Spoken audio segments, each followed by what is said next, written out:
Hello दोस्तों, मेरा नाम है ब्रजेश और मैं आप लोगों को पढ़ाऊंगा physics. Student means study online.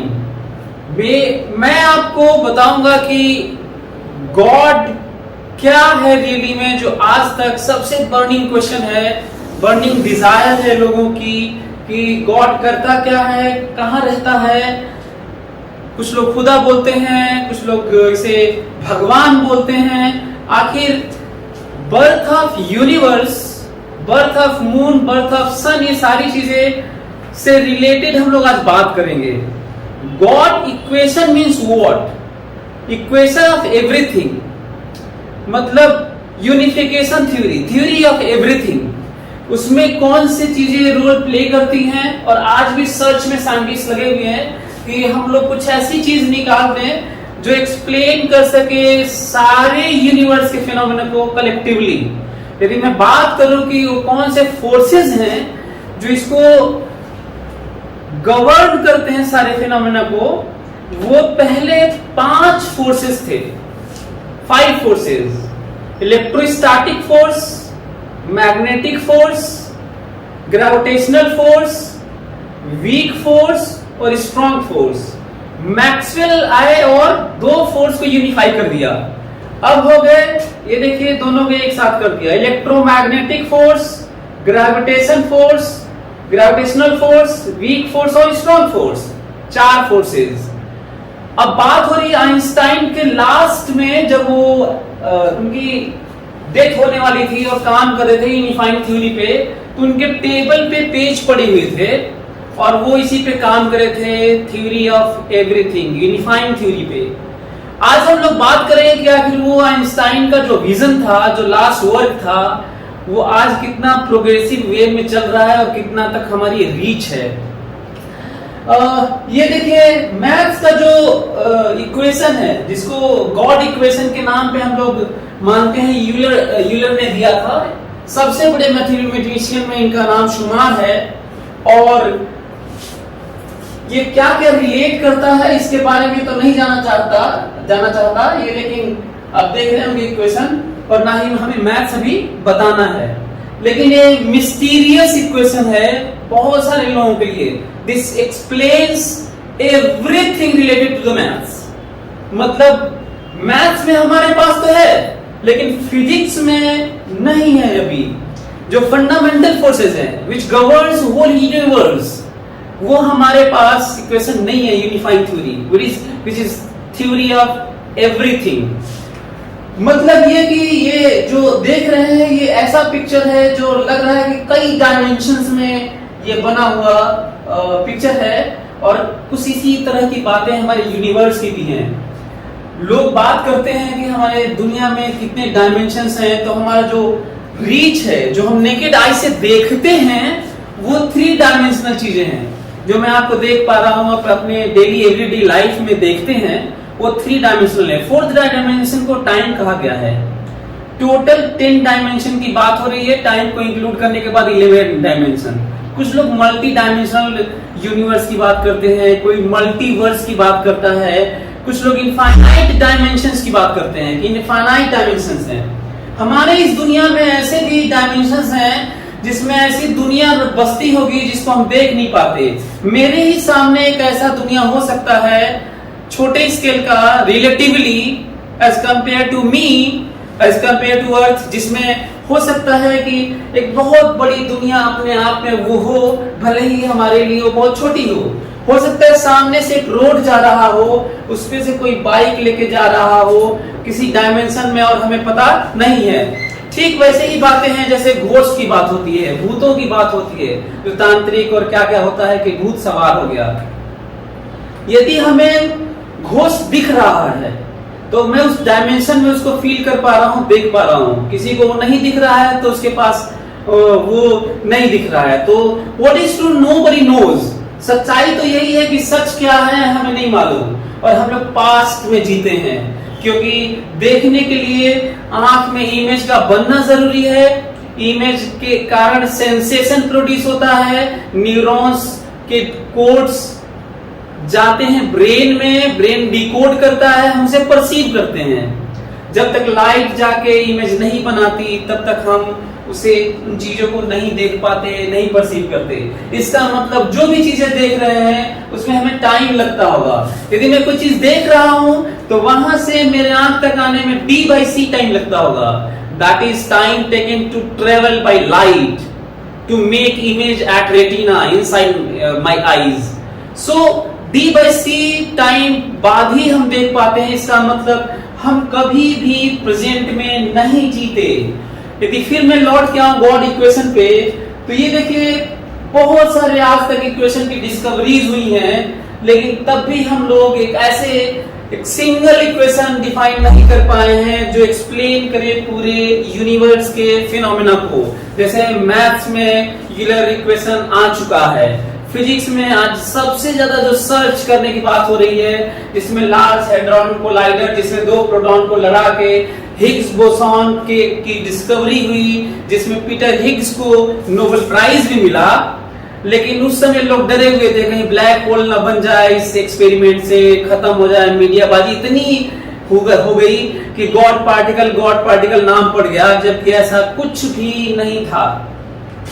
आप देख रहे होंगे कि किस तरीके से एक्सपेंशन हुआ था और किस तरह से फॉर्मेशन हुआ था। आपके सामने एक पिक्चर आ रहा होगा, मेरे पीछे चलती हुई एक अर्थ है, दिख रहा होगा, और वो क्रॉस कर रही है। रिलेटिव मोशन आपको समझ में आ रहा होगा, इससे रिलेटेड है ना, कि एक अर्थ है और वो घूमते हुए अपने एक्सिस के अबाउट घूमते हुए ट्रैवल भी कर रही है, साथ में स्टार्स और गैलेक्सी के जितने भी रिलेटेड चीजें हैं, प्लैनेट्स, सैटेलाइट, वो सारे पास करते हुए नजर आ रहे हैं। इतना बड़ा एक्सपेंशन हो चुका है कि टकराने का चांस बहुत कम है, लेकिन फिर भी आज हाइपोथेसाइज किया जाता है कि जब गैलेक्सी लड़ेगी तो हमारे अर्थ का क्या होगा। वो ऐसे धुआं की तरह उड़ जाएगी कि वहीं पे कहानी खत्म हो जाएगी। आज भी चीजें काफी बातें हो रही हैं मल्टीवर्स की, हमारे यूनिवर्स के अलावा भी, लेकिन हाइपोथेसिस से प्रूव नहीं हुआ है। तो उसी तरीके की बातें होती है कि आखिर मास के लिए रिस्पॉन्सिबल कौन है, तो वो तो हिग्स बोसॉन हो गया है, बात चल रही है। लेकिन बात अब ये होती है कि मैं, आप, बुक्स, जितनी भी चीजें हैं सब बने हैं मैटर से। मैटर बने होते हैं मॉलिक्यूल और एटम से, वो बने होते हैं इलेक्ट्रॉन, प्रोटॉन, न्यूट्रॉन से। इलेक्ट्रॉन की अपनी आइडेंटिटी है, एंटिटी है, लेकिन प्रोटॉन और न्यूट्रॉन बने होते हैं क्वार्क से। क्वार्क किससे बने होते हैं, ये चीजें चल रही हैं। माना जाता है कि दुनिया में केवल एनर्जी की ही बात होती है जो वाइब्रेटिंग फॉर्म में, string theory which is hypothesized. So hypothesis में ये है जिसको एक्सप्लेन करने के लिए 11 डायमेंशंस की जरूरत होती है, लेकिन अभी भी प्रूव नहीं हुआ है। और उस स्ट्रिंग थ्योरी में यूज हुआ है नेचुरल नंबर के सम का। नेचुरल नंबर के सम का मतलब 1 + 2 + 3 + 4 + 5 + 6 एंड सो ऑन इनफाइनाइट तक सारे पॉजिटिव नंबर का सम आप गेस करिए। मैं आपको बल्कि टाइम देता हूं, पॉज करिए वीडियो और सोचिए कि 1 + 2 + 3 + 4 ये सब चीजें का सारे पॉजिटिव नंबर इनफाइनाइट तक का सम क्या होगा। आपको ये जान के आश्चर्य होगा कि इसका रिजल्ट निगेटिव नंबर आता है -1/12। इसको किसने दिया था, रामानुजन ने दिया था। ग्रेट मैथमेटिशियन, अभी तक के सबसे बड़े मैथमेटिशियन में इनका नाम शुमार है। इनको मौका मिला, जेच हार्डी जो ब्रिटिश इंग्लिश मैथमेटिशियन थे, उन्होंने इनको बुलाया और उनका मानना है कि इनके नोट्स में जो जिनकी अपब्रिंगिंग और एकेडमिकली बहुत ज्यादा साउंड नहीं करते थे, दुकान पे बैठा करते थे, इनका ब्रेन ऐसा था कि मैथ्स में इन्होंने ऐसे थ्योरम दिए और रिजल्ट दिए 120। तो जेच हार्डी जिनके अंडर में काम किए, जिन्होंने इनको बुलाया था, उन्होंने देखा था कि इनके नोट्स में 120, बाकी सारे नोट्स बिखर गए, खो गए, पता नहीं कितने इक्वेशन दिए थे। नेचुरल नंबर का सम का रिजल्ट भी इन्होंने दिया था, लेकिन जब इनसे पूछा जाता था कि जो रिजल्ट दे रहे हैं इतने सारे, उसका क्या रीजन है, उसके पीछे क्या रीजन है, कैसे प्रूव करिए, तो ये प्रूव नहीं कर पाते थे। माना जाता है कि ये कहते हुए नजर आते थे कि कोई देवी आती हैं और उनको रिजल्ट बता के जाती हैं। ये किंवदंती कितना सच है और क्या है ये तो अलग मुद्दा है, लेकिन मैं आपको बस बताना चाहता हूं कि उसका प्रूफ क्या है। जो नेचुरल नंबर का sum 1 + 2 + 3 + 4 and so on to up to infinite का सम, सारे पॉजिटिव नंबर का सम निगेटिव नंबर आता है -1/12। देखते हैं कि ये रिजल्ट आके आता कैसे है। ठीक है,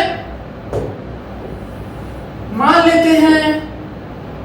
लेते हैं कि x की वैल्यू है 1 + 2 + 3 + 4 + 5 and so on up to infinite. ये हमें पता करना है, ये हमारा टारगेट है, उसका मैं प्रूफ दे रहा हूं। जो नामगिरी देवी ने, जो फैमिली गॉडेस थी रामानुजन की, उनका मानना था और लोग बताते हैं कि वो बोलते थे कि गॉडेस ने इनको रिजल्ट दिया है, तो उसका प्रूफ देते हैं। y मान लेते हैं 1 - 1 + 1 - 1 + 1 - 1 एंड सो ऑन। इसका रिजल्ट कितना होगा? ये ऐसे अज्यूम किए हैं y, और z अपने से माने हैं 1 - 2 + 3 - 4 + 5 - 6 एंड सो ऑन। क्या हमारा टारगेट है वो समझ में आ रहा है आपको? हम लोग नेचुरल नंबर का सम 1 + 2 + 3 सारे पॉजिटिव नंबर का सम इनफाइनाइट तक, रिजल्ट निगेटिव आता है, जो सरप्राइजिंग है। देखते हैं आखिर ये होता कैसे है। उसको पाने के चक्कर में हमें 2 निकालना पड़ रहा है रिजल्ट। y का भी रिजल्ट जानेंगे हम लोग और z इसकी वैल्यू भी जानेंगे। 2 तरह की सीरीज होती है, डाइवर्जेंस और कन्वर्जेंस, कन्वर्जिंग और डाइवर्जिंग सीरीज। जब चीजें बढ़ती चली जाती हैं तो इसे हम लोग डाइवर्जिंग सीरीज बोलते हैं। ये एक स्पेशल केस है, ये भी ऐसी स्पेशल केस है। तो हम लोग ज्योमेट्रिक प्रोग्रेशन में एक वैल्यू देखते हैं पहले इसकी वैल्यू देखते हैं क्या है। ध्यान से देखना सभी लोग। For r common ratio -1 to +1 और एक्सक्लूड कर देंगे यदि कॉमन रेशियो सीरीज में, ज्योमेट्रिक सीरीज में, जो मैथ्स पढ़े होंगे उनको आइडिया लग रहा होगा। कॉमन रेशियो यदि -1 से ज्यादा हो या 1 से कम हो, ठीक है, उसके लिए सम जो होता है इनफाइनाइट सीरीज का a + ar + ar स्क्वायर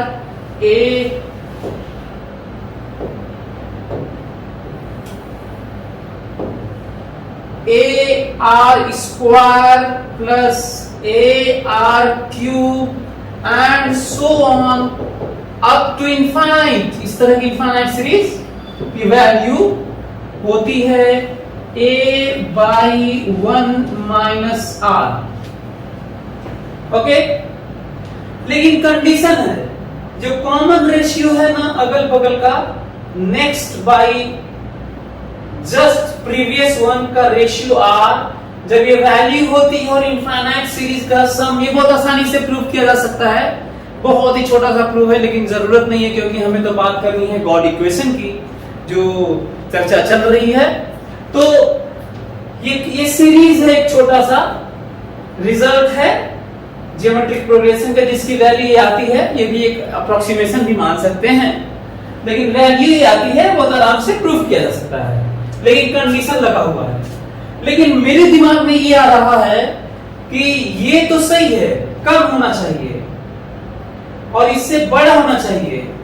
क्या यहां पर, क्योंकि प्लस माइनस के लिए प्लस माइनस होने वाला है, प्लस के लिए तो प्लस ही प्लस होगा, लेकिन लेस देन 1 होने से ये कन्वर्ज करती है, कन्वर्जिंग सीरीज बोलते हैं इसके लिए, ठीक है। क्या यहाँ पर इक्वालिटी की बात की जा सकती है? तो जानते हो इक्वालिटी की बात इसलिए लोग नहीं करते क्योंकि इसकी दो पॉसिबिलिटी होती है। क्यों नहीं करते -1 के लिए इक्वालिटी पे? क्योंकि दो वैल्यू होती है। यदि हम लोग r को -1 ले लेंगे तो a minus A plus A minus A plus A minus A ऐसे हो जाएगा। और यदि इवन नंबर्स होंगे तो 0 देगा, ऑड नंबर्स होंगे तो a देगा। ठीक वैसे ही जैसे यहां पर इनफाइनाइट नंबर्स हैं जिसका कॉमन रेशियो -1 है। फिर से मैं याद दिला तो मैं यहां पे अलग से लगाया होंगे, जबकि ज्योमेट्रिक सीरीज का रिजल्ट ये तब है जब यहाँ पे इक्वालिटी नहीं हो। और इक्वालिटी नहीं होने का रीजन है ये दो वैल्यूज देता है, जबकि वैल्यू तो एक ही होना चाहिए। तो देखते हैं यदि ऑड नंबर्स होंगे मतलब 1 होगा 1, 3 होगा 1 - 1 + 1 तो भी 1, 5 होंगे तो भी 1, 7 होंगे तो भी 1, 7। इस तरह से यदि इनफाइनाइट सीरीज में हम मान लें कि नंबर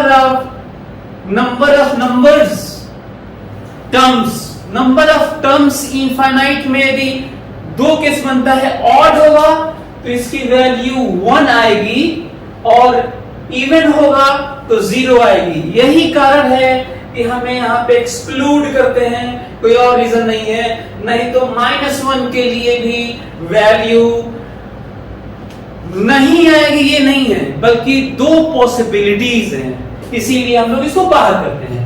देखिए पॉइंट है। तो एक काम करते हैं, लगाते हैं इसके लिए -1 के लिए इसको लगाते हैं, देखते हैं क्या आता है।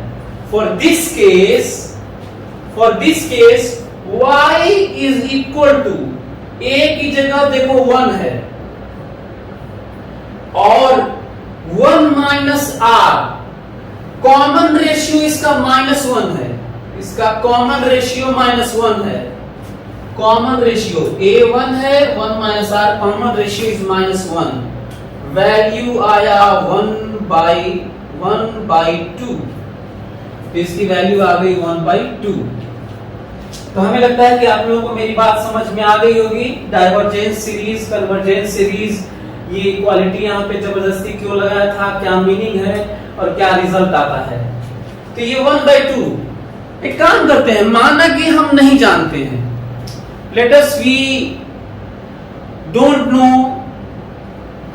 assume that we don't know the value of this series, geometric series, which is greater common ratio, having common ratio greater than -1 and less than 1। यदि ऐसा है तो क्यों ना हम लोग इसको हटा देते हैं और थोड़ा कॉमन सेंस लगाते हैं। चलो देखते हैं y की वैल्यू क्या है। y, what is value of y? मेरे दिमाग में आ रहा है कि y की वैल्यू ऐसे होनी चाहिए, s odd plus s even divided by 2, क्योंकि हम नहीं जानते हैं इसके दो वैल्यूज आती हैं। तो देखो यदि ऑड रहा, यदि केवल 1 रहा तो 1 रहेगा, 3 रहेगा तो भी 1 रहेगा, 5 रहेगा तो 1 रहेगा, 1 वैल्यू आएगा। इवन नंबर ऑफ टर्म्स होंगे तो दो टर्म्स होंगे, 4 टर्म्स होंगे, 6 टर्म्स होंगे तो 0 आएगा। तो मैं एवरेज ले रहा हूं, देखता हूं क्या आता है। पता चला ऑड रहेगा तो 1 आएगा, इवन रहेगा तो 0 आएगा। मैं लिया एवरेज और वैल्यू आई 1/2, वही आई जो मैं बातचीत कर रहा था इससे पहले कि मैथ्स में जो लोग जानते हैं उसकी वैल्यू ही आती है। तो इसलिए हम लोग ये कह सकते हैं कि भले ही वैल्यूज 2 देगा, 1 और 0, लेकिन हमने उसका एवरेज लेके 1/2 सीरीज से भी मिल गया और ऐसे सोचने पे भी 1/2 आ गया। अब एक तो रिजल्ट हम लोगों को ये मिला जो इंटरेस्टिंग रिजल्ट है, हालांकि हमें पाना ये है। नेक्स्ट पॉइंट मैं देखना चाहता हूं कि इसकी वैल्यू क्या है। देखते हैं कि इसकी वैल्यू z की वैल्यू क्या है। ये इंटरेस्टिंग पॉइंट होगा हम लोगों को देखने के लिए। एक काम करते हैं, x माइनस जेड करते हैं, चाहे y माइनस जेड करते हैं, इस तरह का कुछ कॉम्बिनेशन लगा कर देखते हैं कि आखिर नया चीज हमें मिल क्या रहा है। ठीक है, चलिए देखते हैं। मैं एक वैल्यू पाना चाहता हूं, y माइनस जेड। मैं ये देखना चाहता हूं कि y माइनस जेड क्या है। इस तरह से एक्सपेरिमेंट करते हैं, देखते हैं कि क्या है y माइनस जेड। ध्यान से सुनो, y माइनस जेड मतलब इसमें से इसको घटाना है। यहाँ पे तुम अपने कॉपी पे करना, यहाँ पे माइनस है, यहाँ पे प्लस है, यहाँ पे माइनस है, यहाँ पे प्लस है, यहाँ पे माइनस है, यहाँ पे प्लस हो जाएगा। इसका मतलब ये ऐसे ही किए भी होंगे आप। सो माइनस जब है तो कैंसिल हो जाएगा, जब यहाँ पे प्लस होगा तो 1 आएगा, जब यहाँ पे माइनस होगा तो -2 आएगा, फिर यहाँ पे प्लस होगा तो +3 आएगा, फिर यहाँ पे माइनस होगा, जब यहाँ पे माइनस होगा तो फिर देखोगे तो -4 आएगा, एंड सो ऑन। आप मेरे को बताओ y माइनस जेड की वैल्यू कितनी आ गई? बताओ, y माइनस जेड की वैल्यू जेड ही आ गई। y माइनस जेड की वैल्यू देखो फिर से यही आ गई। इसका मतलब this is z. This implies that z is equal to y/2। Z इधर लेके जाओ, 2z हो जाएगा, z is equal to y/2। This means that z is equal to 1/2 जो आ चुका है divided by 2। This comes out how much? 1/4। 1/4। इसका मतलब इसकी वैल्यू आ गई 1/4। इसका मतलब नेचुरल नंबर का सम के लिए हमें इतना सारा मेहनत करना पड़ा कि एक सीरीज इसका भी रिजल्ट आया और इसका भी रिजल्ट 1/4 आ गया। क्या अभी तक ये आ पाया? नहीं। निकालते हैं, देखते हैं। वैल्यू आ चुका है, दोनों में समझा चुका हूं। देखते हैं कि ये वैल्यू कितनी आती है। ये वैल्यू कितनी आती है ये प्रूव कर दिया कि जेड की वैल्यू तो 1/4 है। अब मैं लेता हूं x माइनस जेड। ध्यान दो, x माइनस जेड। फिर से ये तो ऐसे ही रहेगा, यहाँ पे माइनस होगा, यहाँ प्लस होगा, यहाँ माइनस होगा, यहाँ प्लस होगा, यहाँ माइनस होगा, यहाँ प्लस होगा, एंड सो ऑन इनफाइनाइट तक होगा। ये बताओ, यहाँ माइनस होगा, यहाँ प्लस होगा, तो ये तो कैंसिल हो जाएगा। ये होगा 4, प्लस हो चुका है यहाँ पर, अपने से करके देखो आप। यहाँ पे होगा 4, फिर यहाँ पे माइनस होगा तो कैंसिल, फिर यहाँ प्लस होगा तो होगा 8, फिर यहाँ पे माइनस होगा तो होगा कैंसिल, फिर यहाँ पे प्लस होगा तो होगा 12 एंड सो ऑन इनफाइनाइट तक ये भी जाएगा। अब आप हमको ये बताओ, x माइनस जेड बराबर 4 taken out common, 1 plus 2 plus 3 plus 4 and so on up to infinite. आप हमको बताओ ये क्या है? x है कि नहीं? इसका मतलब x minus z is equal to 4x। This implies that ये x को इधर लेके जाओ, आपको मिलेगा 3x बराबर -j।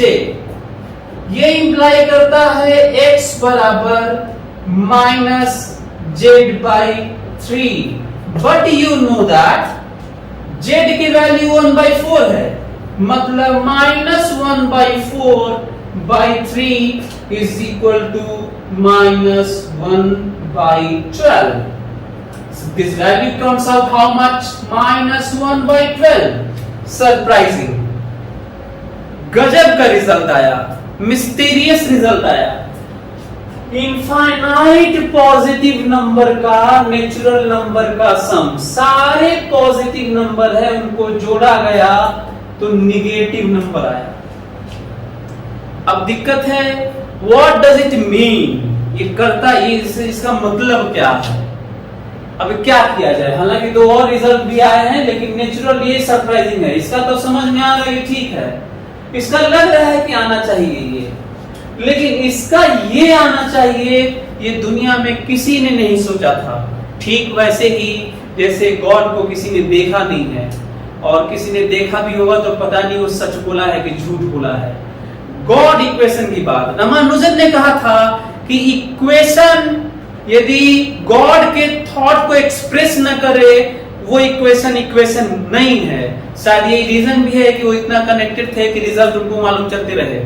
एनीवे, अब हमारा काम है इंटरप्रिटेशन।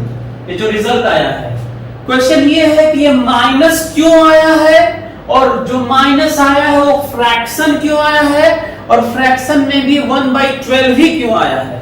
आपको ये भी जान के आश्चर्य होगा कि जो आज के दिन स्ट्रिंग थ्योरी जो हाइपोथेसाइज की गई है, जो सक्सेसर माने जाते हैं बहुत सारे साइंटिस्ट आइंस्टाइन के, जो लास्ट में यूनिफाइंग थ्योरी पे काम कर रहे थे गॉड इक्वेशन टाइप में, जो सारे फोर्सेस 4 फंडामेंटल फोर्सेस कैसे कंबाइन होके रिजल्ट देंगे जिसे हम हर चीज को एक्सप्लेन कर सकते हैं, जिसे गॉड इक्वेशन कहा जाएगा। इट सीम्स वेरी कॉम्प्लेक्स, वो उसमें स्ट्रिंग थ्योरी में इसका यूज है, इसका प्रयोग है। अब ये देखते हैं कि रियली में ये, अब हम लोग को देखना है कि रियली में ये है क्या।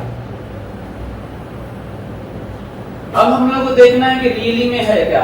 आपको पता है कि डाइवर्जेंस जो सीरीज होती है, जिनका रेशियो आप देखे थे कि -1 से ज्यादा और 1 से कम होती है, उनका अपना वैल्यू होता है, वो इस तरह का वैल्यू होता है, इस तरह की वैल्यू होती है। जो कन्वर्जेंस होती है सीरीज, वो कुछ वैल्यू देती है, और जब हम जोड़ते जाते हैं तो उनकी वैल्यू ऐसे होते हुए जुड़ते हुए ऐसे कुछ पर्टिकुलर वैल्यू इनफाइनाइट पे जाते जाते वैल्यू आती है।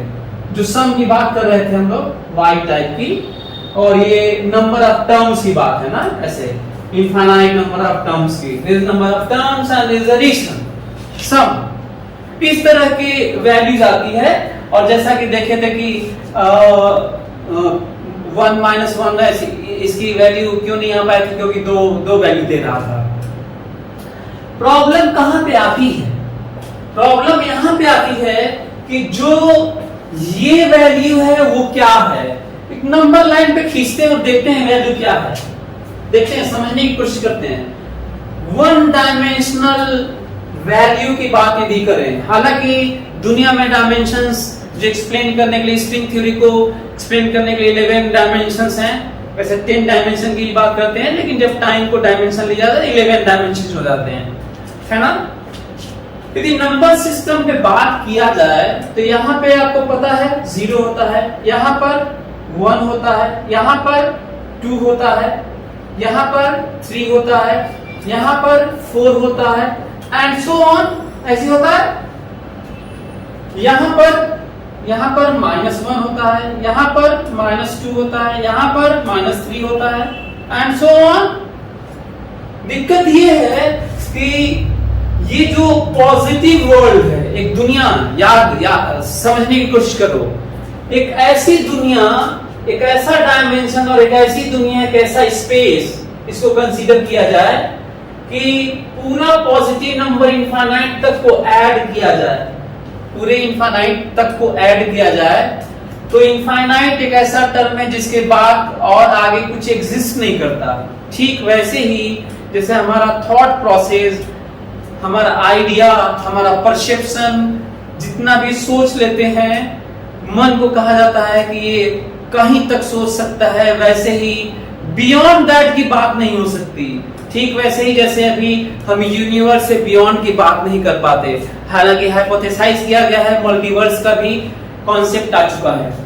अब आप हमको बताओ कि जब इन सबको सम करेंगे, even infinite is also added or in all this addition of these numbers terms, तो आखिर वो कहां जाएगा पॉजिटिव में, इस स्पेस में, इस वर्ल्ड में। इसका मतलब वो अब कहीं भी सम रख नहीं सकते। यही रीजन है कि वो लौट के आता है एक ऐसी दुनिया में जिसकी वैल्यू होती है -1/12।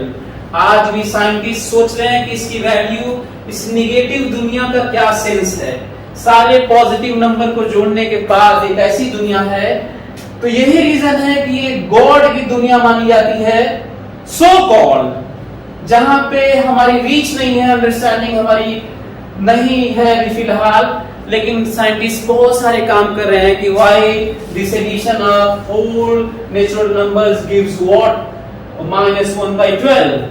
हाँ, तो अब ये इसका क्या मतलब है, ये 1 माइनस क्या मतलब है, ये कौन सी दुनिया है, क्या यही गॉड वाली दुनिया है? इसीलिए स्ट्रिंग थ्योरी में आ भी रही है, लेकिन अभी हमारी रीच नहीं है। So God equation which is going to unify all the four fundamental forces and explains every phenomena of the world, वो that may be 1 inch long, ठीक वैसे ही जैसे न्यूटन का अपना नियम है बराबर a में है, मैक्सवेल के करेक्शन जो नियम है, जो फॉर्मूले हैं, वो भी ऐसे ही हैं, 1-1 इंच लॉन्ग है ना, तो छोटे छोटे हैं। वैसे ही गॉड इक्वेशन का भी अपना कोई एक छोटा सा इक्वेशन होगा जो पूरी दुनिया को एक्सप्लेन कर रहा होगा, जिसमें इस तरह की वैल्यूज आ रही होंगी और समझ पा रहे होंगे कि ये क्यों आया, ये वैल्यू, ये सारी इस दुनिया से अलग हटके ये क्यों आया। तो हमें लग रहा है कि आप लोगों को बहुत मजा आया होगा ये जानकर कि ऑल नेचुरल नंबर का सम -1/12 एंड गॉड इक्वेशन में to understand the God and what does God do में जरूर इसका एडिशन हो रहा होगा, क्योंकि स्ट्रिंग थ्योरी जो हाइपोथेसाइज की गई है to explain everything, vibrating energy inside quarks and everything, तो उसमें भी इसकी वैल्यू आती है। चलिए, गॉड इक्वेशन तो आ नहीं पाया, लेकिन हम लोग ये समझने की कोशिश किए कि उसकी दुनिया कैसी होगी, किस तरह की होगी, हमारे से किस तरह की बियॉन्ड होगी और किस तरह के रिजल्ट उसमें आए हुए होंगे। चलिए, okay, thank you so much. आगे से मैं ऐसे ही मिस्ट्री ऑफ साइंस करके सीरीज चलाता रहूंगा और समझने की कोशिश करेंगे। Okay, bye. On IS2ON study is always on. Concepts के बेहतर रियलाइजेशन के लिए IS2ON पर बने रहिए।